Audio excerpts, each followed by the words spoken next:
ಕೋಟ್ಯಾಂತರ ಹಣ ಕಟ್ಟೆಯ ನೀರಿನಲ್ಲಿ ಹೋಮ ನಿರ್ವಹಣೆ ಇಲ್ಲದೆ ಸೊರಗಿ ಹೋಗಿದೆ. ಸಾರ್ವಜನಿಕರ ಉಪಯೋಗಕ್ಕೆ ಮಾಡಿದ ಪಾರ್ಕ್ ಸಾರ್ವಜನಿಕರ ಅಪಾಯಕ್ಕೆ ಮುಂದಾಗಿದೆ. ಲಕ್ಷಾಂತರ ಮೌಲ್ಯದ ಕಬ್ಬಿಣಗಳು ಕಳ್ಳರ ಪಾಲು. ನಮಸ್ಕಾರ ಪ್ರಿಯ ವೀಕ್ಷಕರೇ, ಸಂಗ್ರಾಮ ಟಿವಿಗೆ ಸ್ವಾಗತ. ನಾನು ನಿಮ್ಮ ರಮೇಶ್ ಅಕ್ಕೂರ್. ಬೆಂಗಳೂರು ದಕ್ಷಿಣ ಜಿಲ್ಲೆ ಚನ್ನಪಟ್ಟಣ ನಗರದ ಹೊರವಲಯದ ಕುಡಿಯುವ ನೀರಿನ ಕಟ್ಟೆಯ ಅಭಿವೃದ್ಧಿಯ ಇಂದಿನ ಭೀಕರ ಸ್ಥಿತಿ. ಕೆಲ ವರ್ಷಗಳ ಹಿಂದೆ ಕುಡಿಯುವ ನೀರಿನ ಕಟ್ಟೆಯ ಆಧುನೀಕರಣ ಅಭಿವೃದ್ಧಿ ಹೆಸರಲ್ಲಿ ಕೋಟ್ಯಾಂತರ ರು ಹಣ ಬಿಡುಗಡೆಯಾಗಿ ನಗರಸಭೆ ಆಡಳಿತವೇ ಅಚ್ಚುಕಟ್ಟಾಗಿ ಅಭಿವೃದ್ಧಿಪಡಿಸಿ ನಗರ ಹಾಗೂ ತಾಲೂಕಿನಲ್ಲಿ ಮಾದರಿ ಕುಡಿಯುವ ನೀರಿನ ಕಟ್ಟೆ ವಿಹಾರ ಕೇಂದ್ರ ಎನ್ನಲಾಗಿತ್ತು. ಆದರೆ ನಗರಸಭೆಯ ನಿರ್ವಹಣೆ ಕಾಟಾಚಾರವೋ ಇನ್ಯಾವುದೋ ಗೊತ್ತಿಲ್ಲ. ಸಂಪೂರ್ಣವಾಗಿ ತಿರಸ್ಕರಿಸಲ್ಪಟ್ಟ ಕುಡಿಯುವ ನೀರಿನ ಕಟ್ಟೆಯ ಅಭಿವೃದ್ಧಿಯ ಕೋಟ್ಯಾಂತರ ರು ಹಣ ಕಟ್ಟೆಯಲ್ಲಿ ಹೂಳು ಮಾಡಿ ಇಟ್ಟಿದ್ದಾರೆಂದು ಸಾರ್ವಜನಿಕರು ಜಿಲ್ಲೆಯ ಜನರ ನಾಡಿಮಿಡಿತ ಸಂಗ್ರಾಮ ಟಿವಿಗೆ ತಿಳಿಸಿದ್ದಾರೆ.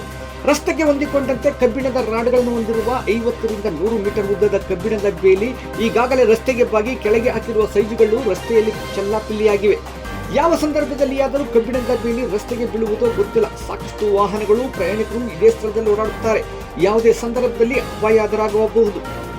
ಮಾನ್ಯ ನಗರಸಭಾ ಅಧ್ಯಕ್ಷರಾದ BM ನಾಗೇಶ್ ರವರು, ಪೌರಾಯುಕ್ತರಾದ ಮಹೇಂದ್ರ ಅವರು ಸ್ಥಳಕ್ಕೆ ಭೇಟಿ ನೀಡಿ ಯಾವ ಕ್ರಮ ಕೈಗೊಳ್ಳುವರೋ ಕಾದು ನೋಡಬೇಕು.